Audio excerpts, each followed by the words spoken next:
Hello viewers, एक बार फिर आपका स्वागत है एक्सप्लोरिंग योर यूट्यूब चैनल पे। और आज हम एक एजुकेशनल वीडियो लेके आए हैं जिसमें मैं बेसिक कंसेप्ट की बात करूंगा, लेकिन बहुत इंपॉर्टेंट कंसेप्ट है खास करके उन बच्चों के लिए जो कि अभी जियोलॉजिकल या जियो साइंसिस में जो नए बच्चे हैं उनके लिए एक बहुत शानदार टॉपिक, बहुत इंपॉर्टेंट टॉपिक। और जो पुराने स्टूडेंट्स हैं जो हायर क्लासेज में हैं उनके लिए इंपॉर्टेंट इसलिए है क्योंकि वो एक रिवीजन का काम करेगा। तो आज का जो टॉपिक है वो है erosion, transportation and deposition by the river और stream. Myself JP Singh. So let's start today's topic. सबसे पहले बात करते हैं इंपॉर्टेंट टॉपिक, इंपॉर्टेंट टर्मिनोलॉजी की जो कि इस टॉपिक से रिलेटेड है। तो जैसा कि हम बात करें रिवर या स्ट्रीम की, तो सबसे पहले हम बेसिक टर्मिनोलॉजी डिस्कस करेंगे। पहले तो आपको स्ट्रीम और रिवर के बारे में डिफरेंस पता होना चाहिए, और जो बाकी अदर टर्मिनोलॉजी हम इस लेक्चर में डिस्कस करने वाले हैं। तो सबसे पहले आता है स्ट्रीम। तो स्ट्रीम बेसिकली हम उसको बोलेंगे कि जब वाटर फ्लो करता है डिप्रेशनल चैनल के अलोंग्स, तो डिप्रेशन चैनल के अलोंग जब वाटर फ्लो करेगा अर्थ सरफेस पे, उसको हम सिंपली स्ट्रीम बोलेंगे। और जब लार्ज नंबर ऑफ चैनल्स होंगे उनको हम स्ट्रीम्स बोलेंगे। सेकेंड टर्म जो आती है दैट इज रिवर। रिवर हम कब बोलेंगे? रिवर बेसिकली लार्जर फॉर्म है स्ट्रीम की। तो जब कई स्ट्रीम एक लार्जर एरिया से पानी इकट्ठा करके एक बड़े चैनल के अलोंग फ्लो करना स्टार्ट कर देती हैं तो उसको हम बोलेंगे रिवर। ओके, तो बेसिकली जो मेन डिफरेंस है वो डायमेंशन का है, और इस तरीके से छोटी छोटी स्ट्रीम्स मिलकर के एक बड़ी रिवर बनाती है, और ये भी एक डिप्रेशनल चैनल होता है। नेक्स्ट आता है ड्रेनेज सिस्टम। तो ड्रेनेज सिस्टम जो टर्म है वो हम यूज करते हैं combination of stream and river that collectively drain out all the water of a region. So जब बहुत सी नदियां और मान लीजिए कोई बेसिन है तो उसमें रिवर और जो छोटी छोटी स्ट्रीम्स जो हैं या उस रिवर की जो ट्राइब्यूटरी है और डिस्ट्रीब्यूटरीज हैं वो सारी मिलकर के उस रीजन के लिए एक ड्रेनेज सिस्टम बनाती हैं। ठीक है, तो उसको हम ड्रेनेज सिस्टम बोलते हैं। जब एक पर्टिकुलर एरिया की जो भी रिवर या स्ट्रीम्स हैं वो उस एरिया के वाटर को किस तरीके से ड्रेन आउट करती हैं उसको ड्रेनेज सिस्टम नाम दिया गया है। नेक्स्ट टर्म आती है रेन ऑफ। तो नेक्स्ट जो टर्म है that is run of. Run of means the flow of water over and above the surface of earth after it's source like precipitation और मेल्टिंग ऑफ ग्लेशियर्स। तो run of term जो use करते हैं वो उसके लिए use करते हैं जब वाटर किसी भी फॉर्म में अर्थ के सरफेस पे फ्लो करता है। ठीक है, तो चाहे जो भी उसका सोर्स रहा हो, चाहे प्रेसिपिटेशन रहा हो या मेल्टिंग ऑफ ग्लेशियर्स रहा हो, अपने सोर्स से निकल करके जैसे वो सरफेस पे फ्लो करना शुरू करता है उसको हम रन ऑफ बोलेंगे। नेक्स्ट टर्म है सीजनल और इंटरमिटेंट रिवर्स। तो इंटरमिटेंट और सीजनल रिवर्स उनको बोलते हैं जिन रिवर में एक पर्टिकुलर सीजन में आपको पानी देखने को मिलता है, अदरवाइज वो ड्राई रहती हैं। ठीक है, तो उन स्ट्रीम्स या रिवर को जो कि एक पर्टिकुलर सीजन में फ्लो करती है, और खास करके क्योंकि रेनी सीजन में जो रिवर वो फ्लो करेगी क्योंकि कैचमेंट एरिया में जब रेन होगी तो उसको वाटर मिलेगा। ठीक है, तो ऐसी रिवर्स को हम बोलते हैं इंटरमिटेंट रिवर। एक होता है पेरिनियल रिवर्स। पेरिनियल रिवर्स उनको बोलेंगे जो कि सारा साल बहती हैं, थ्रू आउट द ईयर उनमें पानी आपको देखने को मिलेगा। ठीक है, तो वो एक पर्टिकुलर सीजन के ऊपर डिपेंडेंट नहीं होती। हालांकि एक पर्टिकुलर सीजन में जैसे रेनी सीजन है तो उसमें वॉल्यूम वेरी कर सकता है, उसमें वाटर जो होगा उसका वॉल्यूम वेरी कर सकता है, लेकिन वो थ्रू आउट द ईयर कभी भी कंप्लीटली ड्राई आउट नहीं होगी, तो उसको हम बोलेंगे पेरिनियल रिवर्स। नेक्स्ट जो है ट्राइब्यूटरी, जो कि मैंने अभी टर्म यूज की थी। ट्राइब्यूटरीज उनको बोलते हैं, ये छोटे चैनल होते हैं जो कि वाटर ऐड करते हैं एक मेन चैनल में। ठीक है, मान लीजिए ये हमारा मेन चैनल हो गया, तो उसमें जो छोटी छोटी स्ट्रीम्स या छोटे जो उसके जिनको हम नालाज भी बोलते हैं, तो वो जब उसमें पानी ऐड करते हैं तो उनको हम बोलते हैं उसकी ट्राइब्यूटरीज। ओके, तो ये हमारा मेन चैनल हो गया और ये इसकी ट्राइब्यूटरीज होगी। इसी से रिलेटेड एक टर्म है डिस्ट्रीब्यूटरीज। डिस्ट्रीब्यूटरीज उनको बोलेंगे वो चैनल जो कि एक मेन चैनल से पानी लेते हैं, मीन्स जो मेन चैनल के पानी को ड्रेन आउट करते हैं अदर डायरेक्शंस में, तो उनको हम बोलेंगे डिस्ट्रीब्यूटरीज। ओके, तो जैसे आपने देखा होगा कि जो लोकल एरिया में आपको जो कैनाल देखने को मिलती है, जो कि मेन कनाल से निकल के आती है, मेन रिवर से निकल के आती है, उनको डिस्ट्रीब्यूटरीज बोला जाता है। Okay, next term is the river profile. तो रिवर प्रोफाइल बेसिकली जब हम देखते हैं कि रिवर का एक ओरिजिन होता है जिसको हम हेड बोलते हैं, और एक जब रिवर जो है ओशियन में जाकर के गिरती है, ठीक है, तो उसको उसका माउथ बोलते हैं। तो ये जो पूरा सेक्शन है उसका हेड टू माउथ, तो उस पूरे जो उसका प्रोफाइल बनता है जिसमें मॉडिफिकेशंस होते रहते हैं, टोपोग्राफी के ऊपर डिपेंड करते हैं, कई फैक्टर के ऊपर डिपेंड करते हैं, तो उसको उसका रिवर प्रोफाइल बोलते हैं। ये हम अगर इस तरीके से देखें, एक साइड का जो सेक्शन है उस तरफ से अगर हम देखें तो इस तरीके से आपको अलग अलग स्टेजेस देखने को मिलेंगी। ये जो स्टार्टिंग की स्टेज होती है यूथ स्टेज बोलते हैं, ये मैच्योर स्टेज बोलते हैं, और ये जो ये वाला सी पार्ट जो शो करता है यहाँ पे वो उसकी ओल्ड एज होती है। ठीक है, तो इस तरीके से अगर लॉन्गिट्यूडिनल प्रोफाइल देखें तो इस तरीके से नजर आता है। अगर सामने से हम सेक्शन देखें उसका, तो जो यूथ स्टेज होती है वहां पे इस तरीके का प्रोफाइल उसका बनेगा। ठीक है, वहां पे काफी डीप जो है आपको उसका जो सेक्शन देखने को मिलेगा, और जैसे ही वो इस स्टेज में होगी, मैच्योर स्टेज में होगी, तो ये वाला जो उसका सेक्शन है वो वाइड होता रहेगा। ठीक है, और बिल्कुल जब ओल्ड स्टेज में पहुंच जाएगी, जब वो ओशियन में मिलने को होगी, तो वहां पे और ये बिल्कुल आपको फ्लैट सा नजर आएगा। ठीक है, तो ये लॉन्गिट्यूडिनल प्रोफाइल है, और ये जो फ्रंट हम व्यू कह सकते हैं, इस तरीके से आप इसको समझ सकते हैं। इस को बोलते हैं रिवर प्रोफाइल। ठीक है, नेक्स्ट जो है, अब क्योंकि हम इरोजनल, ट्रांसपोर्टेशनल और डिपोजिशनल फीचर हम स्टडी कर रहे हैं, तो वेदरिंग के बारे में भी आपको पता होना चाहिए। वेदरिंग बेसिकली उस प्रोसेस को बोलते हैं जिसमें अर्थ मटेरियल जो है टूटता है छोटे छोटे पीसीज में, छोटे छोटे टुकड़ों में, due to the effect of the atmospheric agent like wind, weather और वाटर। ठीक है, तो यहां पे इसी से जो इंटररिलेटेड टर्म है दैट इज इरोजन। इरोजन और वेदरिंग में जो मेन डिफरेंस है वो ये है कि इरोजन में जो वेदर्ड मटेरियल है अपनी साइड से जो है रिमूव हो जाएगा। ठीक है, तो यहाँ पे मूविंग एजेंट जो है काम करेंगे। ठीक है, तो इसकी वजह से जो लूज या ब्रोकन मटेरियल है वो अपनी जगह से दूसरी जगह पे आपको देखने को मिलेगा, वो डिस्प्लेस होगा साइड से, साइट ऑफ डिस्ट्रक्शन जिसको हम कह सकते हैं। अब इन्हीं दोनों से रिलेटेड जो एक कंबाइंड टर्म है उसको डेन्यूडेशन बोलते हैं। ठीक है, तो this is the combined term to describe the effect of weathering and erosion. तो डेन्यूडेशन भी इंपॉर्टेंट है, कई जगह यूज किया जाता है, डेन्यूडेशन के बारे में भी आपको आइडिया होना चाहिए। नेक्स्ट जो टर्म आती है that is river course. River course basically path होता है जिसके अलोंग जो है रिवर फ्लो करती है, जो पाथ जो है रिवर फॉलो करती है उसको हम रिवर कोर्स बोलते हैं। ठीक है, तो ये स्ट्रेट भी हो सकता है या कर्व हो सकता है, ये टोपोग्राफी के ऊपर या रिवर अपनी किस स्टेज में है उसके ऊपर डिपेंड करेगा। ठीक है, तो रिवर कोर्स जो भी उसका चैनल होगा, जो भी उसका पाथ होगा, उसको हम रिवर कोर्स बोलेंगे। एक टर्म है बैंक फुल स्टेज। तो बैंक, क्योंकि बैंक उनको बोलते हैं जो रिवर के किनारे होते हैं, तो बैंक फुल स्टेज का मतलब यह है जब रिवर जो है अपनी फुल कैपेसिटी से फ्लो करती है, जब वो पूरे किनारे तक भर करके फ्लो करती है, तो उसको हम बैंक फुल स्टेज बोलेंगे। ठीक है, तो बैंक फुल स्टेज जो है एक हम कह सकते हैं जब पानी रिवर में आ जाता है, कैचमेंट एरिया में जब रेन वगैरह होती है, तो उसको बैंक फुल स्टेज बोलते हैं।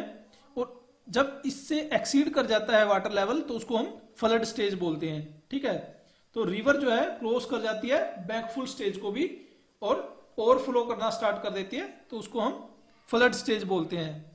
नेक्स्ट जो टर्म है velocity of flow. Velocity of flow basically जो पानी है रिवर के अंदर, तो रिवर के अंदर पानी की एक अगर पर्टिकुलर सेक्शन हम सिलेक्ट करेंगे तो वो पर यूनिट टाइम में कितनी डिस्टेंस ट्रेवल करेगी। ठीक है, तो ये सिंपल सा मीनिंग है, जैसे हम स्पीड या वेलोसिटी व्हीकल्स की देखते हैं, distance travelled per unit time, उसी तरीके से वेलोसिटी ऑफ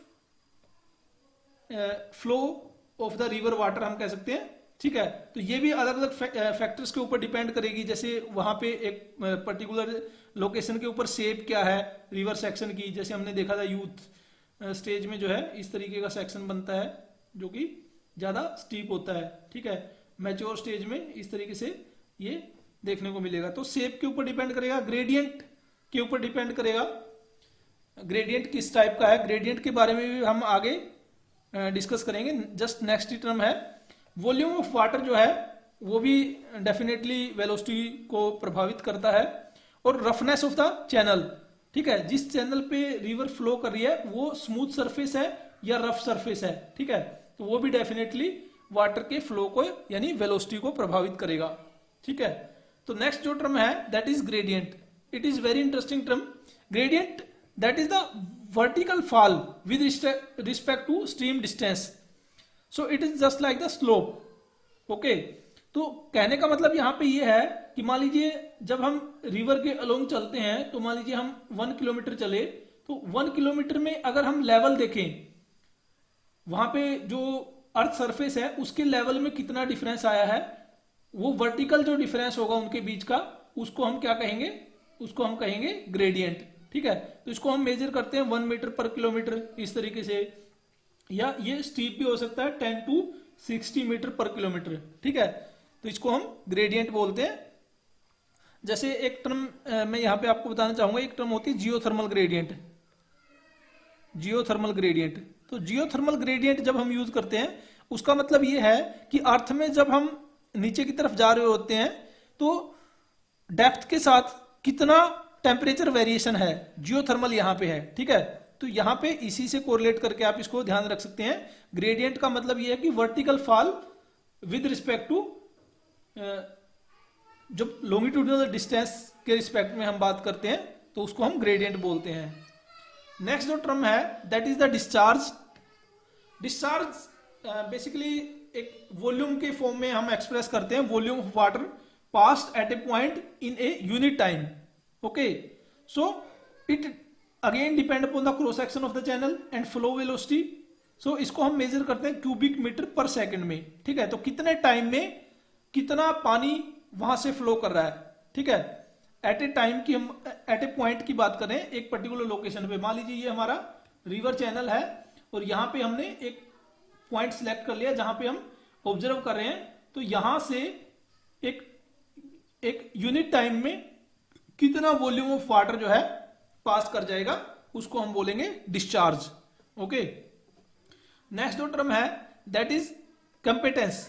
कंपेटेंस एक प्रकार से रिवर की पावर को शो करता है, कैपेसिटी को शो करता है कि the capacity of river to transport the material, कितने मटेरियल को ट्रांसपोर्ट कर सकती है। और कितने मटेरियल का मतलब यहां पे ये है, बेसिकली हम ये देखते हैं कि कितने बड़े ग्रेन को वो कैरी कर सकती है, तो उसकी टर्म में हम इसको एक्सप्रेस करते हैं largest size of particle that can be transported by at a given velocity, ठीक है। तो वो उसका कंपेटेंस बोलेंगे। तो ये कुछ बेसिक टर्मिनोलॉजी थी जो आपको ध्यान रखनी है इस टॉपिक को समझने के लिए। और इंटरेस्टिंग बात ये है कि एक क्विज भी लास्ट में मैंने रखा है, आप क्वेश्चन एक्सपेक्टेड क्वेश्चन कह सकते हैं, जिसमें ऑब्जेक्टिव क्वेश्चंस हैं और सब्जेक्टिव क्वेश्चंस हैं। तो ऑब्जेक्टिव क्वेश्चंस को आपको लास्ट में आंसर करना है, तो लेक्चर को बहुत ध्यान से आपको सुनना पड़ेगा ताकि आप जो है क्विज को अच्छे से अटेम्प्ट कर पाए। अब हम बात करने वाले हैं जियोलॉजिकल वर्क ऑफ रिवर की, ठीक है। तो जियोलॉजिकल वर्क की जब हम बात करते हैं तो इसमें यहां पे हम बात करने वाले हैं उसका ट्रांसपोर्टेशन, इरोजन एंड डिपोजिशन, ठीक है। तो ये कौन कौन से प्रोसेस हैं, इनमें किस तरीके के का ये प्रोसेस हैपन होते हैं, तो उनके ऊपर हम फोकस करेंगे। फीचर्स को हम आने वाले लेक्चर्स में कवर करेंगे, ठीक है। तो यहां पे अगर हम इरोजन की बात करें तो बेसिकली रिवर इरोजन जो है आपको 4 मेजर प्रोसेस में देखने को मिलेगा, ठीक है। तो इरोजन जैसा कि हमने डिस्कस किया था कि जो मटेरियल है उसको तोड़ना और उसको फिर वहां से हटाना, ठीक है, तो वो इरोजन में काउंट होता है। तो इरोजन की जब हम बात करते हैं 4 मेजर वे हैं या 4 मेजर प्रोसेस हैं। First one is hydraulic action, second one is attrition, third one is corrosion and fourth one is abrasion, ठीक है। तो ये 4 प्रोसेस आपको इरोजनल वर्क ऑफ रिवर में समझने हैं। सबसे पहले देखते हैं हाइड्रोलिक एक्शन जो है। हाइड्रोलिक एक्शन बेसिकली जैसे कि नाम से स्पष्ट है, हाइड्रोलिक एक्शन मैकेनिकल एक्शन है जो कि जो फ्लोइंग वाटर है, कोई चैनल में जो वाटर फ्लो करता है तो उसमें एक पावर होती है, उसमें एक एनर्जी होती है, तो वो जब टकराता है अर्थ मटेरियल से तो उसके ऊपर एक फोर्स एग्जर्ट करता है, ठीक है। तो इसी फोर्स को हम हाइड्रोलिक एक्शन कहते हैं। उस फोर्स की वजह से वो अर्थ मटेरियल को लूज करेगा, या जो लूज मटेरियल है उसको रिमूव करेगा, या फिर वो उस मटेरियल को कमजोर जरूर करेगा। अगर वो फर्स्ट स्ट्राइक में उसको नहीं तोड़ पा रहा है तो धीरे धीरे अगर बार बार स्ट्राइक करेगा तो वो कमजोर होता रहेगा। तो इसी को हाइड्रोलिक एक्शन बोला जाता है। तो हाइड्रोलिक एक्शन जो है डेफिनेटली वेलोसिटी ऑफ फ्लो जो है उसके ऊपर डिपेंड करेगा। जितना फास्ट फ्लो होगा उतना ही हाइड्रोलिक एक्शन ज्यादा होगा। दूसरा, वहां पे जो लिथोलॉजी है उसके ऊपर भी डिपेंड करेगा कि किस तरीके की लिथोलॉजी वहां पे अवेलेबल है, या जो स्ट्रक्चर हैं, जो वीक प्लेन है वहां पे जियोलॉजिकल स्ट्रक्चर हैं उनके ऊपर भी डिपेंड करेगा। अगर ज्वाइंट है, फ्रैक्चर है, कैविटीज हैं, वो अगर अवेलेबल है तो हाइड्रोलिक एक्शन ज्यादा काम करेगा, फास्ट काम करेगा। और इसी से रिलेटेड जो एक स्पेशल केस अगर हम कहें हाइड्रोलिक एक्शन का, वो कैविटेशन बोलते हैं। कैविटेशन में बेसिकली एक कैविटी जनरेट करेगा, लेकिन यहां पे कैविटी की जो हम बात करें वो मैकेनिकल फोर्स की बात करें, ना कि केमिकल फोर्स की, ठीक है। तो कैविटेशन भी एक टर्म यूज करते हैं जो कि हाइड्रोलिक एक्शन से रिलेटेड है। नेक्स्ट जो टर्म है दैट इज एट्रिशन। एट्रिशन, ठीक है। तो एट्रिशन की जब हम बात करते हैं तो जो छोटे छोटे रॉक फ्रैगमेंट जो कैरी कर रहा है मूविंग वाटर, वो जब आपस में टकराते हैं, वो फ्रैगमेंट जब आपस में टकराते हैं तो वो फर्दर ब्रेक डाउन हो जाते हैं स्मॉलर पार्टिकल्स में। तो इसी प्रोसेस को हम बोलते हैं एट्रिशन। तो एट्रिशन जो है वो एक बहुत इंपॉर्टेंट प्रोसेस है। और कॉमनली जो अगर हम बात करें जो फ्लोइंग वाटर सिस्टम है जियोलॉजी में, उसमें काफी ऑब्जर्व किया जाता है। तो जैसे हम देखेंगे रिवर बेड में सैंड साइज पार्टिकल आपको रिवर बेड के अलोंग देखने को मिलेंगे, तो वो एक एविडेंस है कि वहां पे एट्रिशन प्रोसेस हैपेंड होता है। वो पार्टिकल जो है आपस में टकराते हैं और फर्दर उनका साइज जो है रिड्यूस होता रहता है, और साइज जब रिड्यूस होगा तो वो ज्यादा ट्रेवल कर पाएंगे, ठीक है। तो इस तरीके से ये भी एक इंपॉर्टेंट प्रोसेस रहता है जिसकी वजह से जो है पार्टिकल फर्दर स्मॉल होते जाते हैं, और जितने डिस्टेंस वो ट्रेवल करेंगे उतने ही राउंडेड और स्मूथ होते रहेंगे, ठीक है। तो उनकी शेप भी चेंज हो जाती है। तो इसलिए जब हम मान लीजिए कहीं पे सैंपलिंग करते हैं रिवर बेड में, तो उसके थ्रू हम ये भी फाइंड आउट करते हैं कि उसका प्रोविनांस क्या है और कितनी डिस्टेंस जो है ये पार्टिकल ट्रेवल करके आया होगा, तो उसका एक आइडिया रहता है, ठीक है। तो वो जैसे जैसे हम एडवांस स्टडी करेंगे जियोलॉजी में, वो टॉपिक हम फर्दर स्टडी करेंगे। नेक्स्ट जो टर्म आती है that is corrosion. Corrosion basically एक एक केमिकल प्रोसेस है जिसके थ्रू जो है वाटर इरोजन करता है। क्योंकि केमिकल प्रोसेस है तो केमिकल प्रोसेस में वाटर जो है डिजोल्व करता है अर्थ मटेरियल को, और डिजोल्व करके वो अपने अंदर उसको डिजोल्व करके आगे ले जाता है, ठीक है। तो इस तरीके से वो इरोजन कर रहा है, उस मटेरियल को ब्रेक डाउन कर रहा है और वहां से रिमूव कर रहा है, ठीक है। तो ये खास करके डिपेंड करेगा अर्थ जो मटेरियल होगा उसकी कंपोजिशन के ऊपर, ठीक है। कुछ लिथोलॉजी मींस रॉक टाइप, कुछ रॉक टाइप जो है रिएक्टिव होते हैं, वो जैसे कैल्शियम कार्बोनेट अगर कंपोजिशन की हम बात करें तो वो इजिली डिजोल्व हो जाते हैं, जैसे लाइमस्टोन है। तो वो उस तरीके की लिथोलॉजी में ये कोरोजन इफेक्ट ज्यादा होता है। वहां के जो वेदरिंग कंडीशन है, क्लाइमेटिक कंडीशन है, उसके ऊपर भी डिपेंड करेगा, ठीक है। वहां पे अगर हाई टेम्परेचर होगा तो ऑब्वियसली जो है वहां पे जो कोरोजन का इफेक्ट है वो ज्यादा देखने को मिलेगा, ठीक है। तो बहुत सारे फैक्टर हैं जो कोरोजन को प्रभावित करते हैं।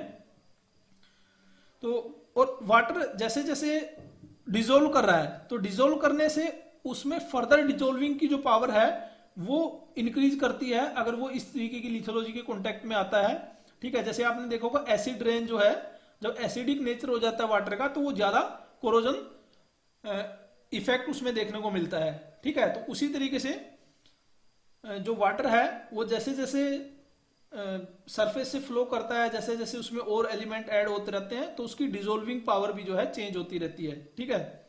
और दूसरा हमने लिथोलॉजी के बारे में बात किया ही है कि कुछ हाईली रिएक्टिव या डिजोल्विंग जो इजीली डिजोलेबल हम उसको कहेंगे। जो लिथोलॉजी है, जैसे लाइमस्टोन है या जिप्सम है, रॉक साल्ट है, वो जल्दी सोल्यूबल नेचर है, तो वो जल्दी उनका कोरोजन होगा as compare to other non reactive lithology like the limestone, quartzite, granite etcetera. Okay, next जो टर्म आती है इसमें, that is abrasion. Abrasion I will say it is one of the most important और major process which is responsible for the erosion by the moving water.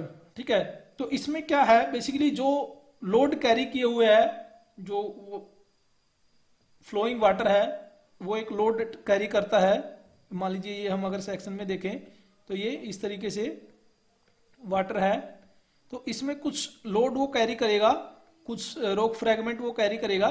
तो ये rock fragment जो नीचे surface से टकराएंगे और जो रिवर बैंक्स है इनसे टकराएंगे, तो इनको ये इरोड करेंगे, यहां से मटेरियल ये रिमूव करेंगे। ठीक है, तो इस प्रोसेस को हम एब्रेशन बोलते हैं। तो जो लोड कैरी कर रखा है वो जब बेड रॉक से या बैंक से टकराएगा तो वो उसको फर्दर ब्रेक डाउन करेगा और उनको अपने साथ बहा के ले जाएगा। ठीक है, तो ये एक्शन जो है कंटिन्यूसली रहता है, क्योंकि ये जो पार्टिकल जिनको हम लोड बोलते हैं इसमें कैरी किए हुए हैं वो कंटिन्यूसली टकराते रहते हैं बैंक से या बेड से। ठीक है, तो इस प्रोसेस को हम बोलते हैं एब्रेशन।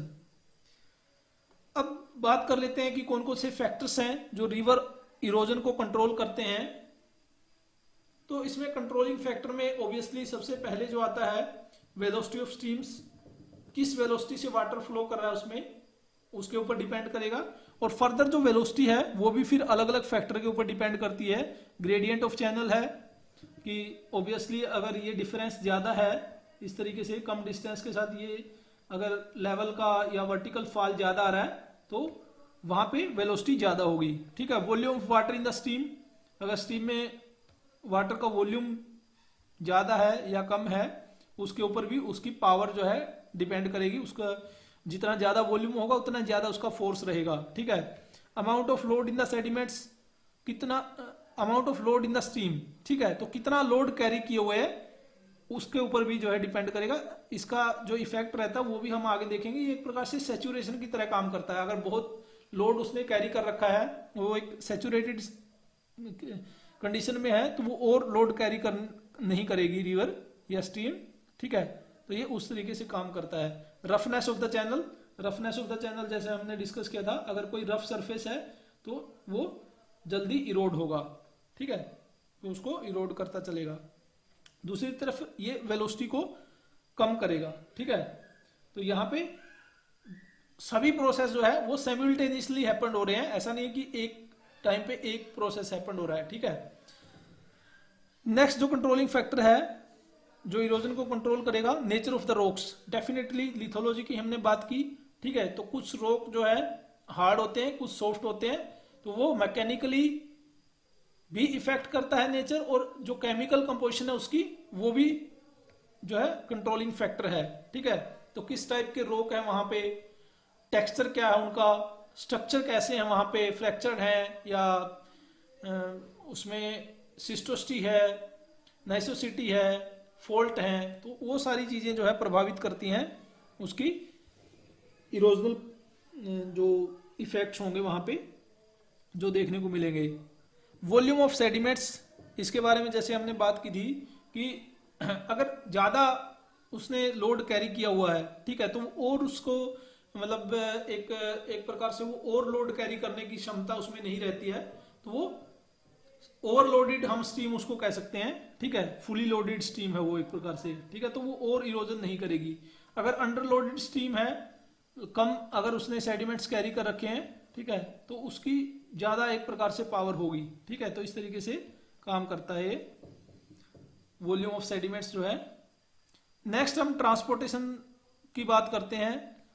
ट्रांसपोर्टेशन जो रिवर में देखने को मिलता है, ट्रांसपोर्टेशन का मतलब ये है कि जो लोड है उसको किस किस फॉर्म में रिवर कैरी करती है। ठीक है, तो जो सॉलिड मटेरियल मूविंग वाटर में जो कैरी किए हुए हैं उसको हम लोड बोलते हैं। ठीक है, तो यहाँ पे 3 मेजर जो कॉमन वे आपको देखने को मिलेंगे रिवर ट्रांसपोर्टेशन के।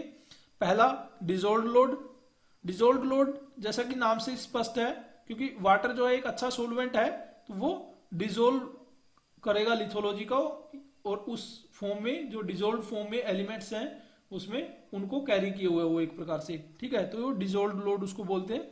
सस्पेंडेड लोड उसको बोलते हैं कि जब एक मैकेनिकल तरीके से मटेरियल जो है उसमें कैरी किए हुए है। इस तरीके से अगर हम देखें, सपोज ये कोई रिवर, ये इसका अपर सरफेस है, ठीक है। तो यहां से अगर ये इस डायरेक्शन में मूव कर रही है तो कुछ मटेरियल जो होगा इसमें सस्पेंशन की फॉर्म में कैरी किए होगी ये, जो कि खास करके लो डेंसिटी के जो है वो सस्पेंशन की फॉर्म में आगे बढ़ेंगे, ठीक है। तो इसको सस्पेंडेड लोड बोलते हैं। बेड लोड उसको बोलते हैं जो अलोंग द रिवर बेड जो मूव करते हैं, ठीक है। कुछ पार्टिकल जो हैवी होते हैं वो अलोंग द रिवर बेड भी मूव करते हैं, ठीक है। उसका भी अलग अलग प्रोसेस है, ठीक है। एक तो रोलिंग कर सकते हैं, वो एक दूसरे को पुश कर सकते हैं, स्लाइड कर सकते हैं, या साल्टेशन, ठीक है। साल्टेशन भी एक इंपॉर्टेंट टर्म है जिसमें कि पार्टिकल जो है वो कुछ टाइम के लिए जंप कर रहे हैं, इस तरीके से वो आगे बढ़ते हैं, ठीक है। इस तरीके से फ्यू सेकंड के लिए वो सस्पेंशन की फॉर्म में रहेंगे, फिर नीचे गिरेंगे, फिर इस तरीके से वो आगे बढ़ेंगे। तो इस जो प्रोसेस को है उसको हम बोलते हैं साल्टेशन, ठीक है। तो this is the process in which particle jump for few seconds and move forward along the bottom of the river channel. तो इस तरीके से हम देख सकते हैं कि जो ट्रांसपोर्टिंग पावर है वो उसकी अगर वेलोसिटी ऑफ फ्लो है उसके ऊपर डेफिनेटली डिपेंड करती है, और वेलोसिटी जो है वो अलग अलग फैक्टर के ऊपर, जैसे कि हमने देखा था, डिपेंड करती है। तो अगर ट्रांसपोर्टिंग पावर को डायरेक्ट हम वेलोसिटी की टर्म में देखें तो ये एक फॉर्मूला है कि जो ट्रांसपोर्टिंग पावर है that is directly proportional to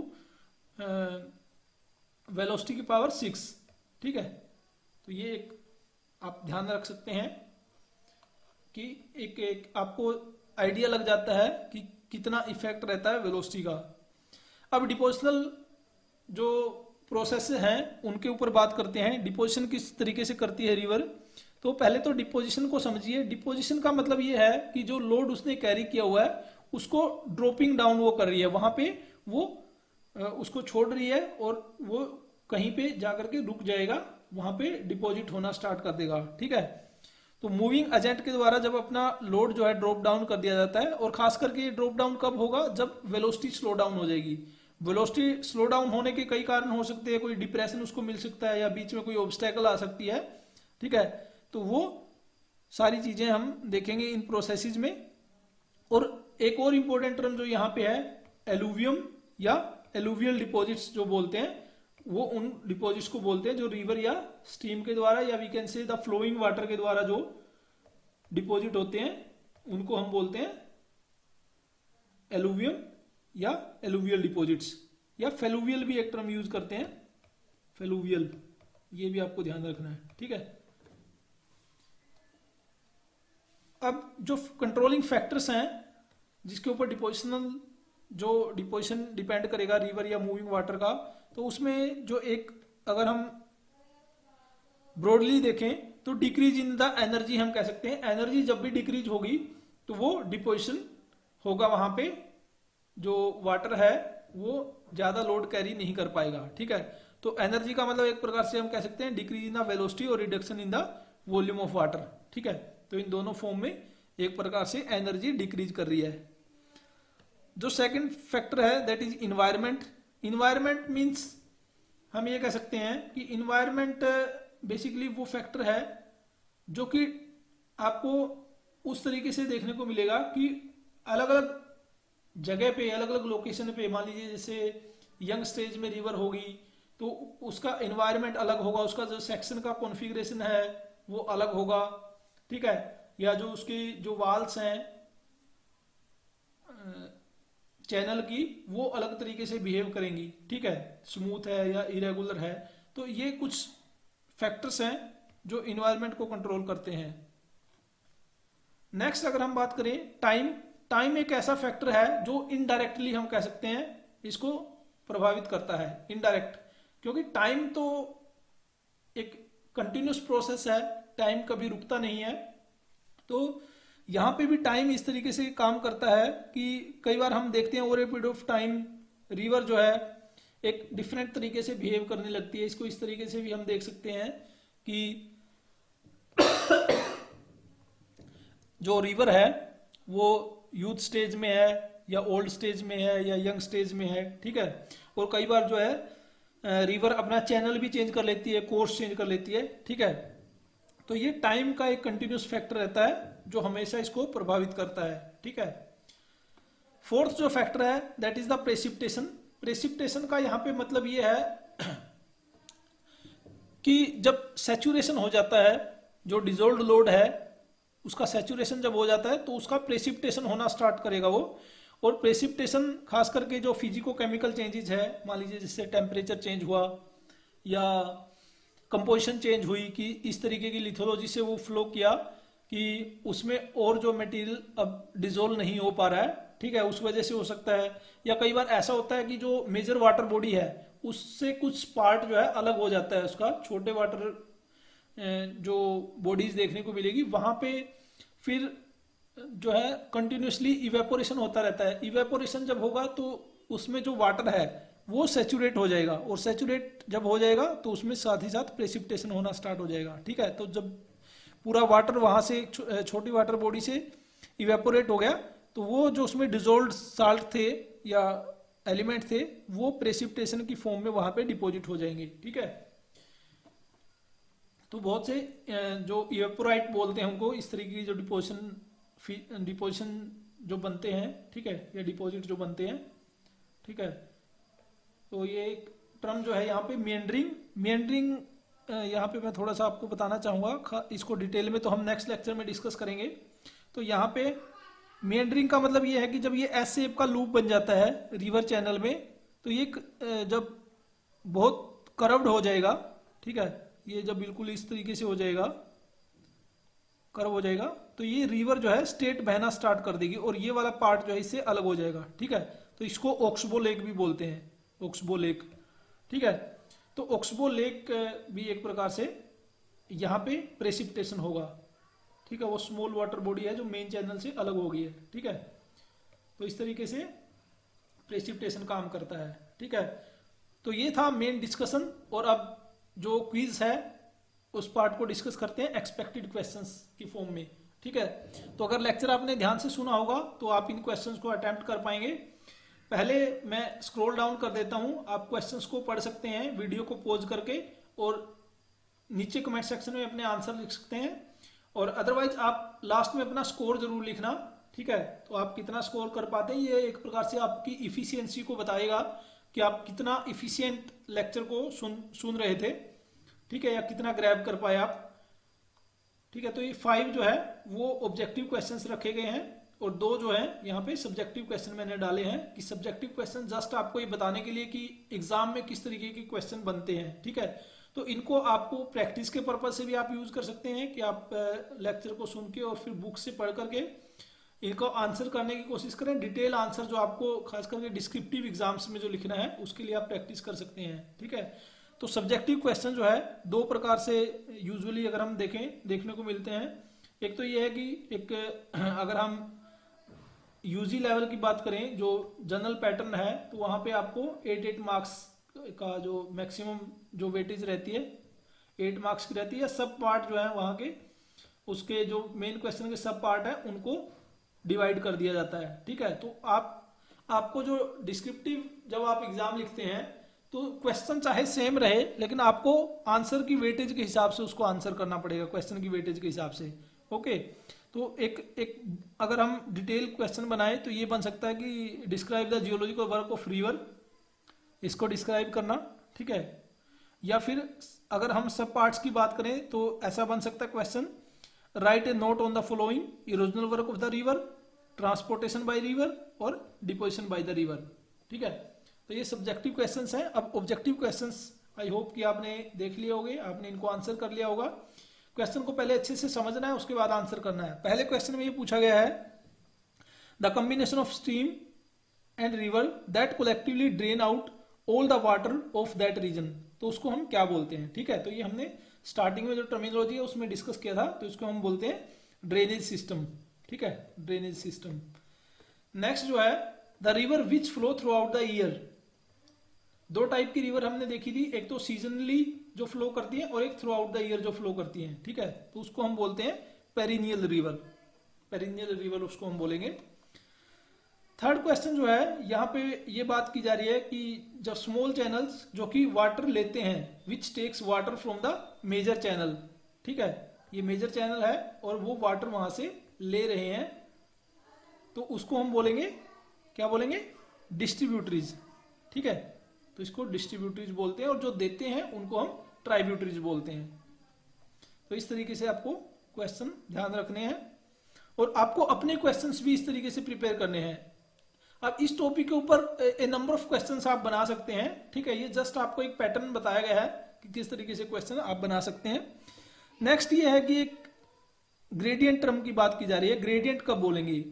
the fall with respect to stream distance in the down stream channel. ठीक है, तो यहाँ पे टर्म जो आएगी वर्टिकल फॉल की हम बात करते हैं जब ग्रेडियंट की बात करते हैं। ठीक है, लास्ट क्वेश्चन एमसीक्यू टाइप है। Which of the following process of is which of the following is the process of erosion by the river. ठीक है, तो इरोजनल प्रोसेसेस जो हमने अलग अलग देखे थे, तो आई होप कि ये आप आसानी से आंसर कर सकते हैं। तो ये सारे प्रोसेस जो है हमने देखे थे इरोजनल, जो रिवर का इरोजनल प्रोसेसेस में, तो राइट आंसर हो जाएगी यहाँ पे डी।